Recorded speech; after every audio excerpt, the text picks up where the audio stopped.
የጽናት አባት እንግዲህ ጽናቴን ፍለጋ መጡ ማለት ነው። ባለፈ ጊዜ እንግዲህ ተጣልታ ስለነበረ ከፍቷትም አልቅሳ ነበረ።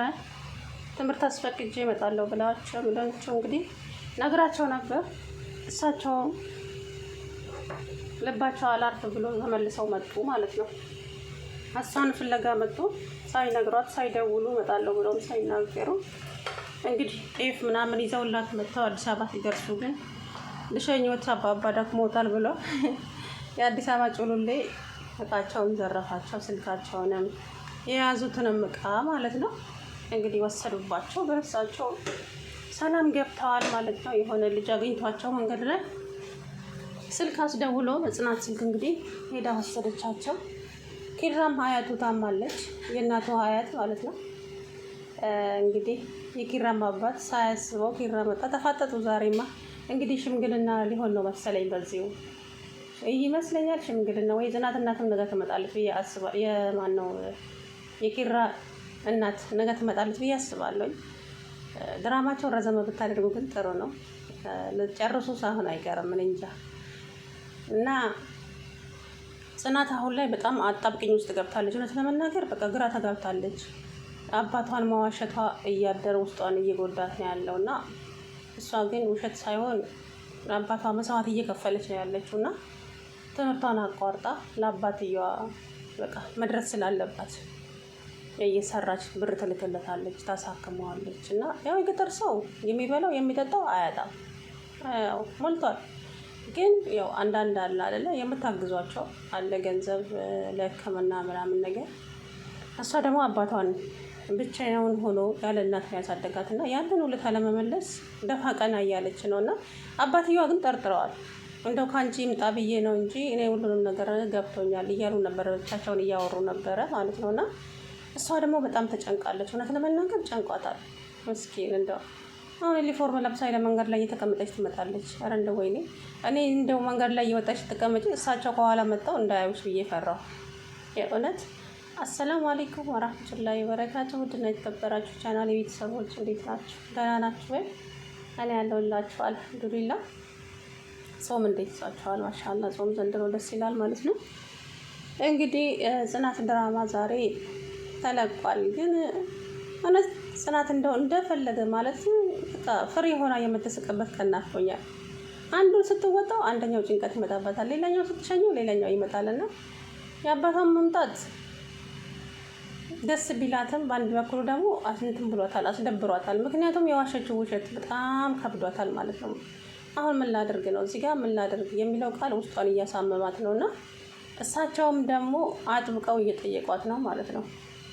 ትምህርት ምናምን ሲሏት በቃ እየተርበተበተች እንትን የምትለው ማለት ነው። እና ታዲያም ለምንድን ነው ውጤትሽን የማታሳይኝ ሲሏት በቃ በጣም እንደነገጠች እና ውጤቱን እኮ መልሻለሁ አባቴ አላሳየውክም አለችው ማለት ነው። ከዛም እንግዲህ ቡናውን ጠጥተው ከጨረሱ በኋላ ትምህርት ቤት ለምንድን ነው ማትሄጂው? ሂጂ ለእኔ መሩ አለችልኝ አለ። አይ አባቴ ጥያቄ አልሄድም ዛሬ ነው የመጣው። ኧረ ችግር የለውም እኔ መሩዬ አለችልኝ። ከዛ ኪራ ሲመጣ ኪራ አባዬ እኮ ትምህርት ቤት ሂጂ እያለኝ ነው። የምን ትምህርት አለ። ከዛ ጽናት ተጠጣለ። ታዲያ አባትሽን ጥለሽ ነው ትምህርት የምትሄጂው ምናምን አለ ማለት ነው። ከዛም አይ ችግር የለውም ለእኔ መሩ አለች አሉ። እንግዲህ ጽናት ዩኒፎርም ለብሳ ሄዳ መንገድ ላይ ቁጭ ብላ ውላ መጣች ማለት ነው። ስትመለስ ግን የኪራም አባት ሰርፕራይዝ ብለው መጡ ማለት ነው። አይደለ ተፋጠጡ መቼም ዛሬ የጽናትም አባት ፍጥጣሉ። ጽናቴ ማፈጠጠች፣ ኪራም ደነገጠ። ምክንያቱም ሳይታሰብ ነው ሁለቱም የመጡት ማለት ነው ሳይናገሩና። ለምን የመጡ ይመስላችኋል? ለሽምግልናው ነው ታያላችሁ። እንግዲህ ነገ ለሽምግልናው ነው ነገ የመጡት። እንግዲህ ያው ጽናቴ ደነገጠ። አሁን እውነቱን መናገር አለብን ነው። ኪራ እስከ መቼ ነው የምንደብቀው? ስለዚህ እውነቱን መናገር አለብን ሲሏት እኔ አሁን መናገር አልፈልግም ኪራ ተው አባቴ ይጎዳብኛል፣ አባቴን ዋሽቼዋለሁ። በቃ እውነት መናገር አለብን። እውነትን በደበቅ ነው ውሸትን ይወልዳል። ስለዚህ እውነቱን ይወቁና እንትን ይበለው ሲሏት እንግዲህ እምቢ ብላለች። አላቅም ምን እንደምትወስን ባላቅም። የኪራ አባት ግን ይናገራል ብዬ አስባለሁ። የኪሩቤል አባት ይናገራሉ እና ያው ምን ችግር አለው እንግዲህ ኪራ ለአባቱ ነግሮታል ሁሉንም ነገር። አባቱ ደግሞ ነቄ ናቸው። አራዳ ስለሆኑ ገብቷቸዋል ሁሉም ነገር ማለት ነውና አባዬ ግን አደራ ለጽናት አባት ምንም ነገር እንዳትነግረው ምናምን ስለ አንተ ግን ለእሷ ልጅ ከመቼ ጀምሮ ነው መቆርቆር የጀመርከው?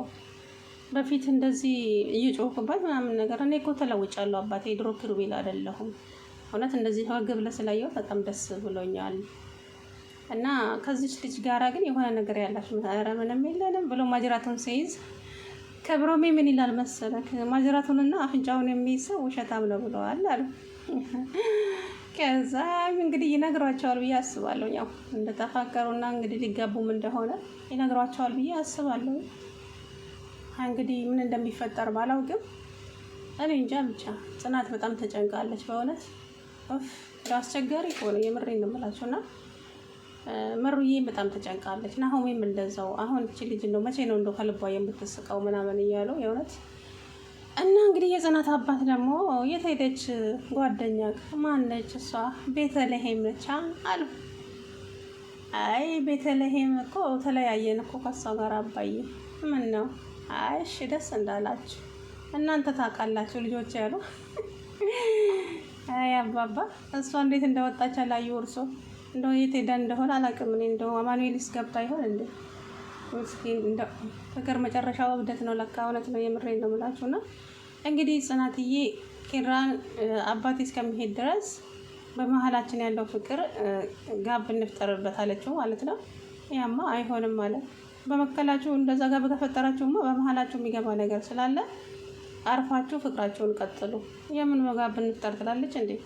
በመከራ የተገነባውን ፍቅር ደግሞ እዚህ አበሳ እንዳታስበየው ነግሬሻለሁ ጽናት ማለት ነውና እንግዲህ ውሳኔ ምን እንደሚወስኑ ባላቅም ግን የኔ እንደኔ ማለት ነው እንደኔ ሀሳብ እውነቱን መናገር የተሻለ ይመስለኛል። የምሬን ነው። እስከ መቼ ተደብቃቸዋለች? ምክንያቱም አባትየው ገብቷቸዋል፣ አውቀዋል እሷ እንደዋሸቻቸው ማለት ትምህርት እንደማትማር አውቀዋል። እኔ ከሷ ይምጣ ብዬ ነው እንጂ እኮ እኔ ሁሉንም ነገር አውቄያለሁ እያሉ ነበረ ማለት ነውና እንግዲህ እንቅልፍ ራሱ እምቢ ብሏቸው ሳይተኙ በጠዋት ነው የተነሱትና አባዬ ምን ነው ቶሎ ተነሳህ እኮ ምናምን ስትለው አይ በቃ ተነሳው ምናምን አሉ ማለት ነውና ብቻ የጽናትን አክሽን ስለ ትምህርት ሲናገሯት የምትርበተበተውን ነገር ሽማግሌው አውቀዋል ማለት ነውና እንኳንም መጡ። እንግዲህ የኪራም አባት ስማቸውን ተዋወቁ። ሁለቱ የጽናት አባትና የኪራ አባት ስማቸውን ተለዋወጡ ማለት ነው። እንግዲህ ነገ ደግሞ ሽምግልና እንግዲህ ጽናትና ኪራ ጉልበታቸው ላይ ይወድቃሉ ብዬ አስባለሁ። እንግዲህ እንደዛም ነው የማስበው። ምክንያቱም ያለ ምክንያት አልመጡም። የኪራ አባት እጄን ወለም ብሎ ልታሽ መጥቼ ነው እና ትንሽ እስከማገግም እዚህ አንተ ጋር ልሆን ብዬ ነው አለ። ግን ለእናት እንዳትነግራት እዚህ ሆንን አለ። ለምን ይመስላችኋል? የጽናትም አባት የመጡት እንግዲህ ለሽምግልናው ይመስለኛል ሳስበው ማለት ነው። እንግዲህ ያበቅርቡ ሽማግሌ ልካለው ምናምን እያለ አልነበረ? እንደው ነገ ደግሞ ይለቃሉ። እንግዲህ በአዲስ ነገር እንደሚመጡ አልጠራጠርም። ጽናትዬም ውሳኔሽን አቋማሽን አንድ አድርጊና የሰው ልጅ አቋሙ አንድ ሲሆን መወላወል ሳይሆን አንድ አቋም አድርጊና በቃ እንዴ ለአባቴ እኮ መናገር አለብኝ። አባት ነው፣ እኔ አባትሽ ነኝ። ካሌ ምንም ነገር ልደብቅኝ እንዳትሞክሪ፣ ሁሉንም ነገር ንገርኝ ልጄ ብሏትም እንግዲህ ልትነግር አልፈለገችም። ስለዚህ ለአባትሽ ሁሉንም ነገር ነግረሽ ይቅርታ አድርጊልኝ አባቴ፣ እስከ ዛሬ ድረስ የዋሻውክ እኔ እየተማርኩ አይደለም አንተ እንዳትጎዳብኝ ብዬ ነው የዋሻውክ ብለህ እግራቸው ላይ ወድቃ እንግዲህ ያው ይቅር ይሏታል። ስለዚህ ያው በራሳቸው ያዝናሉ። ምክንያቱም ለኔ ብላ ነው የሚል ነገር ውስጣቸው ቢያድርም ግን እውነቱን መናገር የተሻለ ይመስላል።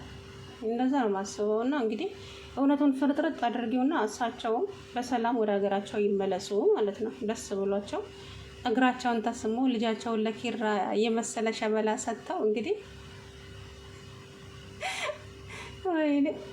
ከዛ እንግዲህ ወደ መጣችሁበት ይመለሳሉ ማለት ነው። አባባ ይሄ የኔ ሀሳብ ነው።